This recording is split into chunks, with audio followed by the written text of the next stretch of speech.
Olá, seja bem-vindo à Diversidade, a psicologia e seus vários olhares sobre temas importantes da sociedade brasileira. Hoje nós vamos falar sobre o direito à infância. Não se trata apenas de falar que a infância é a época da brincadeira ou do estudo e que o trabalho nessa idade é prejudicial à formação do indivíduo, mas sim de mostrar que esse é um período de escolhas e que escolher fica muito mais gostoso quando a vida nos dá opções.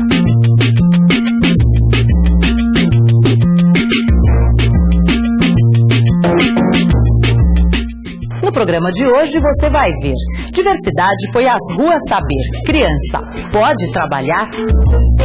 A opinião da psicóloga Ana Maria Carvalho sobre o direito de brincar. O trabalho da psicóloga Raquel de Barros com mães adolescentes.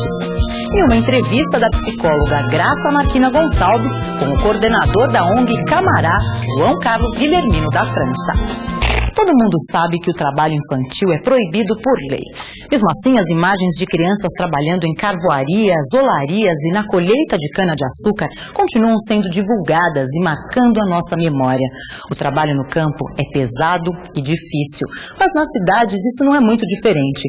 Aquele menino limpando o vidro do carro ou a menina vendendo bala são formas urbanas do trabalho infantil mais prejudicial. Mas você deve estar pensando, se está tão na cara, por que não conseguimos resolver esse problema tão sério? O Diversidade tentou responder a essa pergunta ouvindo quem entende do assunto: a justiça, a escola, a psicologia e, é claro, quem sente na pele esse problema. Eu trabalho com eventos, promoções numa agência, sou auxiliar de escritório. Eu sou balconista, eu vendo, assim, lingeries. Eu trabalho em metalúrgica, eu sou ajustador mecânico. Segundo a legislação brasileira, o jovem de 14 a 18 anos pode trabalhar desde que o ofício não atrapalhe o seu desenvolvimento escolar. A partir do momento que vocês começaram a trabalhar, vocês sentiram que atrapalhou de alguma forma os estudos? No meu caso, não. Também, de forma alguma. Interfere um pouco, o desenvolvimento diminui, mas dá pra levar. Mas muitos jovens não conseguem levar essa dupla jornada, principalmente quando a situação social é de risco e o trabalho instável. A consequência é o abandono dos estudos.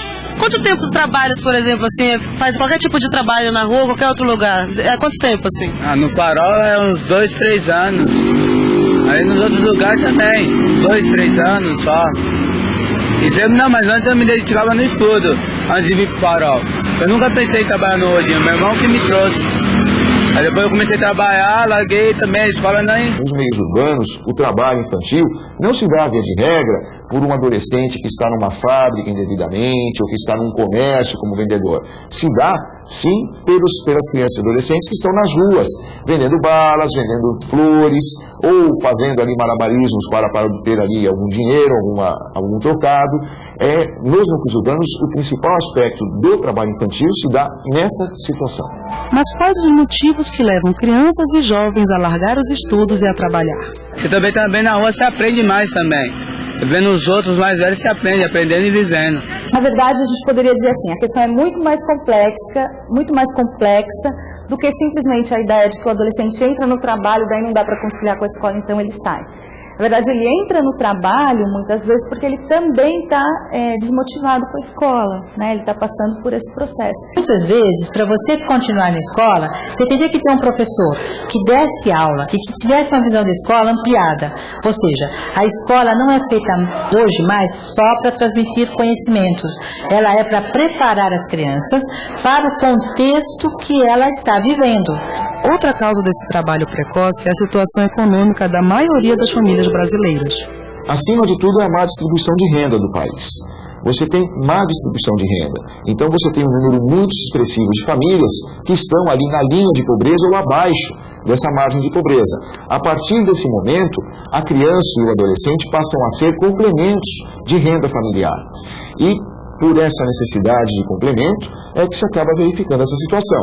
Seria muito importante ter outros espaços que não a rua para esses adolescentes ficarem, Mas para fazerem coisas bacanas, não para ficarem confinados, E nem para para serem objeto de filantropia, simplesmente. Uma coisa de formação mais ampliada, mais interessante. Não há programa público possível de competir com esse valor que as crianças recebem na rua, porque a sociedade acaba cumprindo esse papel. Coitadinho, eu dou dinheiro. A cada real que se dá a essa criança, é uma criança a mais que se está estimulando a permanecer na rua. E a sociedade precisa ter consciência disso e do seu papel, que é muito sério, no sentido de impedir a continuidade do trabalho infantil. Enquanto o governo e sociedade não resolverem o problema, ainda veremos muitos adultos perdendo a infância e com ela o direito à cidadania. Porque eu sinto que ele perde a sua identidade, ele perde o sonho de viver numa sociedade democrática, uma sociedade solidária. Então, junto com todo o trabalho, vem muitas perdas. E essas perdas vão atrapalhá-lo no desempenho da vida adulta. Em termos de promoção de cidadania, a gente tem um complicador, que é aprender a viver, o trabalho com a possibilidade de viver de novo a situação de opressão, que as famílias das classes populares vivem frequentemente, mas o trabalho que poderia ser uma oportunidade de emancipação acaba sendo a reiteração disso. Mas e a população? O que pensa sobre esse assunto? Se criança pode trabalhar? Na minha opinião, não. Não. Não faço ideia, precisava pensar um pouco, mas... Depende da idade da criança. Lógico que não. Ah, sim, pode. Às vezes ajudar o pai e a mãe, acho que até pode. Agora tem que estudar, né? Pode ficar o dia todo na escola. O meu filho me ajuda. Não pode, não. Criança, né, meu? Criança tem que estar na escola. Criança trabalhar? Claro. Pode. Não há maneira mais educativa do que isso. Trabalho não mata ninguém. Dependendo das condições, né, cara? Se não tiver outra opinião, tem que trabalhar. Não. Tudo tem seu tempo certo, né? Temos o tempo de infância e o tempo de trabalho. Estudar, brincar. A criança tem que ter um tempo para ela se desenvolver e não para ficar gastando tempo alimentando um sistema como esse que a gente vive. Entendeu? Depois dos 12 tem que trabalhar, lógico. Criança na rua é perigoso, né, cara? Você vai no Vale do Agabaú ali, você vê várias crianças ali jogadas no chão. Nem todo mundo tem condições de estudar, então trabalhando eu acho que até já é uma boa forma de estar consciente com o futuro do Brasil, né? Eu vejo que é a responsabilidade dos pais, que é as crianças. Com a ajuda dos pais e tal, você não cria responsabilidade, né? Acho que a pessoa não cresce, né? Não desenvolve. Trabalho infantil é crime, não deve ser incentivado, não. Você vê na feira aí, tem muito moleque trabalhando na feira, o cara ganha, pega uma merrequinha, R$10. R$5 pro moleque trabalhar o dia inteiro, então não vale a pena, né? É exploração, né, mano? Não adianta o moleque ir pra rua usar droga e ficar aí nos farol. Pra mim isso é errado. Se deixar as crianças de 7 anos vagabundando, que vão virar ladrão, bandido, tombadinho, entendeu? A criança tem que ter a liberdade dela, curtir o momento dela de criança, né? Liberdade de ficar na rua? Começou a trabalhar desde cedo? Comecei tem uns 8 anos, mas na roça. Você vai trabalhar com 11 anos? Uns 7 anos. 7 anos. Desde 9 anos. Dos meus 10 anos. 12 anos de idade. Eu trabalho desde criança. Todos os meus amigos úteis para a sociedade trabalham desde criança. Foi bom, né, meu? Pra manter um caráter, né? Profissão que o cara tem, mas não tem estudo. Às vezes você vai arrumar um serviço, vai ter que ter estudo. Os caras não... Aí você já era. Eu não quero isso para meus filhos, não, Deus me livre. Só tendo educação que ela vai ter um futuro. Quem comenta as respostas que vieram das ruas é a psicóloga Renata Lopes Costa. Renata é mestranda pela PUC São Paulo em Psicologia Social e é sócia fundadora da Associação Olha o Menino.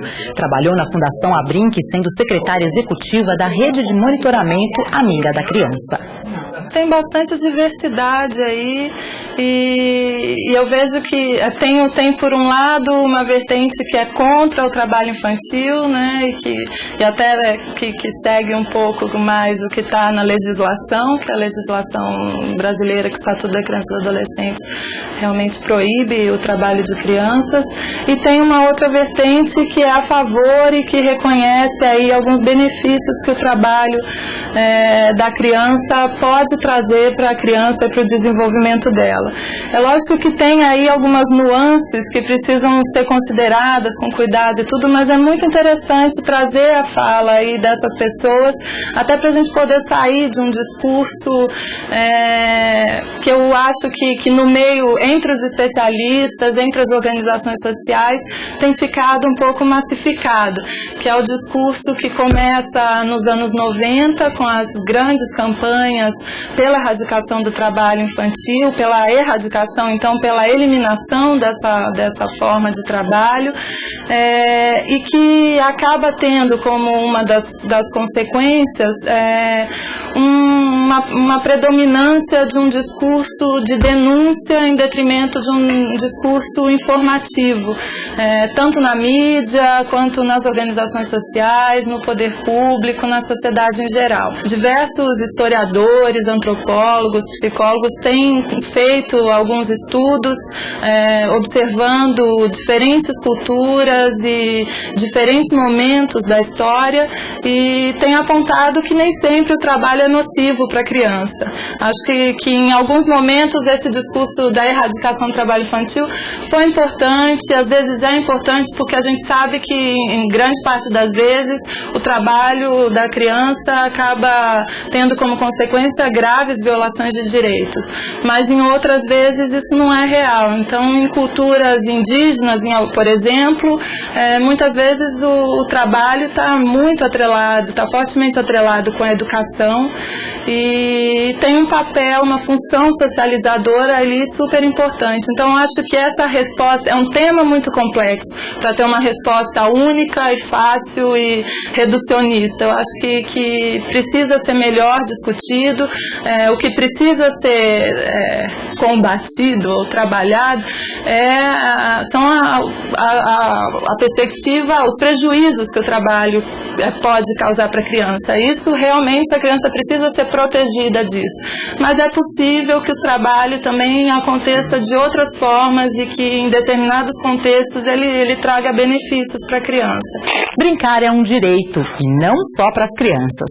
Diversidade ouviu a psicóloga Ana Maria Carvalho sobre esse tema, o brincar. Ana Maria é doutora em psicologia pela USP, atuou como docente na mesma universidade entre 1969 e 1993, ainda mantendo o vínculo como orientadora. Atualmente é professora da Universidade Católica de Salvador. Entre seus temas de trabalho estão a interação entre crianças, a brincadeira e o comportamento social. O direito de brincar, a meu ver, é um direito humano. Não é só a criança que tem direito a brincar, o adulto também tem. E é um direito que decorre da nossa própria condição de ser humano, porque brincar, ludicidade, é uma característica humana básica, que tem a ver com toda a nossa história evolutiva, né? Tem a ver com exploração, com conhecimento do mundo, com encontrar, descobrir o mundo. Tá? É uma adaptação humana fundamental. Então, esse é o primeiro motivo pelo qual a criança tem direito a brincar. Ela tem mais que o adulto, de certa forma, porque ela está descobrindo o mundo, né? O adulto já tem um recorte do mundo, já tem uma certa organização, uma certa estrutura, enquanto a criança está criando isso ao brincar. Mas a coisa principal, a meu ver, é entender, para compreender esse direito, é entender o que é o brincar. Há um equívoco muito comum, inclusive em instituições educacionais, de que o brincar é fazer certos tipos de atividades com certos tipos de objetos. E não é. O brincar é um estado de espírito, é um estado motivacional, é um desejo. Você brinca quando você deseja fazer certas coisas em certos momentos. Brincar é uma escolha. Tá? Então, de certo sentido, o direito a brincar é um direito à escolha, é um direito de liberdade, é um direito de existir um tempo para você, um tempo que você possa fazer aquilo que você quer. Tá? E isso vale para a criança, principalmente, mas vale também para os adultos, não é mesmo? Eu vou relatar um episódio, um pai de alunos de uma escola particular, foi numa reunião de pais, onde propuseram que os pais fizessem escolhas entre várias atividades, que era a proposta da escola para as crianças, né, de pré-escola. E aí ele acabou indo parar numa sala de argila, num ateliê de argila, e fez lá uma mão em cerâmica, não sei o que, e ele saiu da reunião, entrou no carro para ir para casa e começou a chorar. E se deu conta de que fazia muito tempo que ele não escolhia o que ele queria fazer. Então, eu acho que esse é o segredo do brincar. O brincar é uma escolha, é um desejo. A adolescência é uma das fases mais perturbadoras da vida. É o momento de descobrir o mundo, o próprio corpo e a independência, de curtir ao máximo o presente, mas também de sonhar com o futuro. Mas para muitos adolescentes, principalmente para as meninas, esses sonhos podem ganhar um novo ingrediente. Uma gravidez inesperada pode alterar esse período tão interessante, especialmente se essa jovem mãe estiver em situação de risco social. Mas a ONG paulista Lua Nova consegue enxergar uma luz no final desse problema. Para a psicóloga Raquel de Barros, que participou da fundação do projeto, a gravidez para as meninas de baixa renda pode ser a força que falta para construir um futuro melhor. Elas são jovens e cheias de sonhos, mas no meio do caminho surgiu a gravidez, inesperada e precoce. Todas são de baixa renda e nenhuma tinha apoio familiar ou psicológico para cuidar de um filho. A boa notícia para essas meninas foi a criação há 6 anos da ONG Lua Nova. O objetivo aqui é dar assistência psicológica e social a um público bem específico, mães adolescentes em situação de risco. E são jovens que estão numa situação de vulnerabilidade porque tem a situação da prostituição, o uso de drogas, uma situação complicada de familiar, quer dizer, dificuldade ou nenhuma referência familiar, a vivência de rua e a questão da pobreza extrema, né, da falta de recurso econômico, quer dizer, é uma situação de falta total. Geralmente essas meninas vêm de uma situação de rua, então de uma situação mais marginalizada, agressiva, de pedir esmola ou de conseguir dinheiro através de práticas ilegais.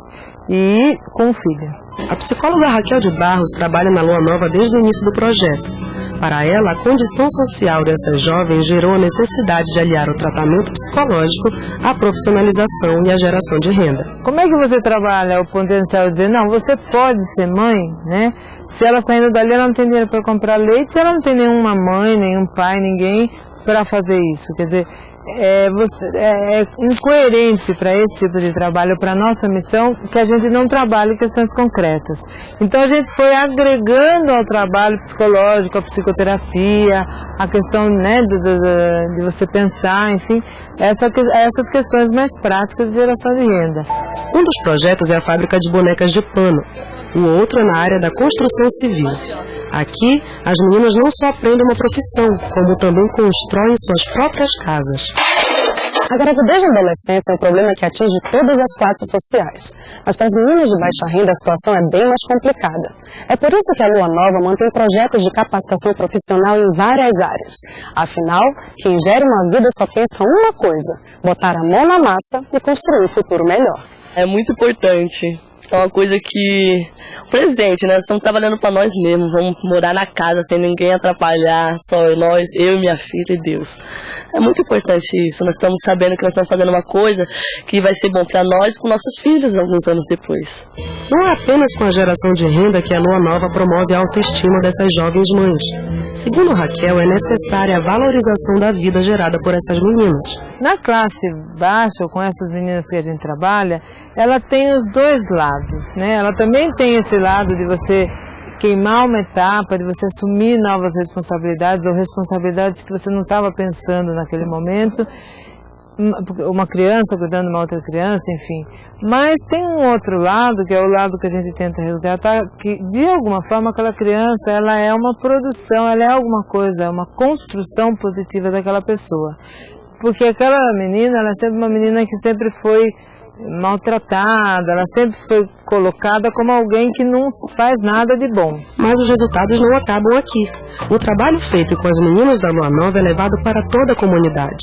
Uma prova viva de que basta uma pequena semente para gerar muitos frutos. Meninas conseguindo montar seus próprios núcleos de geração de renda, meninas conseguindo inserir outras jovens em situação de risco nos seus projetos, né, de profissionalização. Elas, por exemplo, montando teatro sobre a questão da droga, indo para as escolas para discutir sobre isso. E principalmente essa questão de elas não quererem abrir mão dos filhos. Né? Acho que o principal resultado é que no fim de tudo, aquele filho para ela é importante, aquela relação, aquela pessoa passa a ser a família dela, né? E se reconhecer enquanto família, isso para nós tem sido um grande sucesso. E mostrou pra mim que eu sou capaz de fazer tudo o que eu quero. Só basta eu querer, né? Então pra mim mostrou muita coisa. Se a gente não correr atrás, a gente não vai ter nada.